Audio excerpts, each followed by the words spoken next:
السلام علیکم ناظرین، میں میکر پسند تحریر فاطمہ اور آپ دیکھ رہے ہیں اسٹیوا نیوز۔ کمالیہ کے دل عزیز سماجی و مذہبی رہنما قاری محمد اسلم فاروقی قضاء الہی سے وفات پا گئے۔ کمالیہ کے محلہ خورشید آباد کی رہائشی سماجی کارکن و مذہبی رہنما قاری محمد اسلم فاروقی بقضاء الہی سے وفات پا گئے۔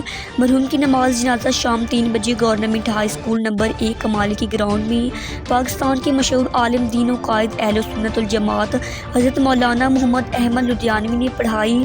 نماز جنازہ میں کمالیہ اور اس کے گرد و نواح سے تعلق رکھنے والے سینکڑوں افراد نے شرکت کی۔ اس جنازے کی خاص بات یہ تھی کہ اس میں کمالیہ کی صحافی برادری نے بھی شرکت کی۔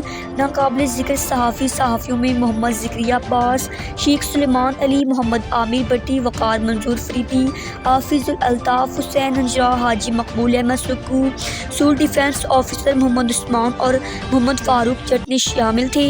مرحوم کو نماز جنازہ کے بعد ان کے آبائی قبرستان میں سپرد خاک کر دیا گیا۔ مرحوم کی موت پر آنکھ اشبار تھی۔ مرحوم کمالیہ کے ہردلعزیز سماجی و مذہبی کارکن تھے۔ مرحوم کی موت سے پیدا ہونے والا خلائے مدتوں پر نہیں ہو سکے گا۔ رپورٹ کر رہے ہیں ٹوبہ کی تحصیل کمالیہ سے ڈسٹرکٹ رپورٹر مقبول قاری۔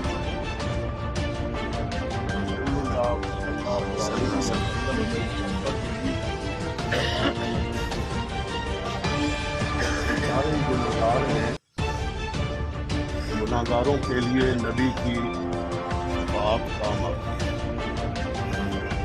یہاں پر جو گستاخیاں ہوئی تھی ان گستاخیوں کے خلاف جس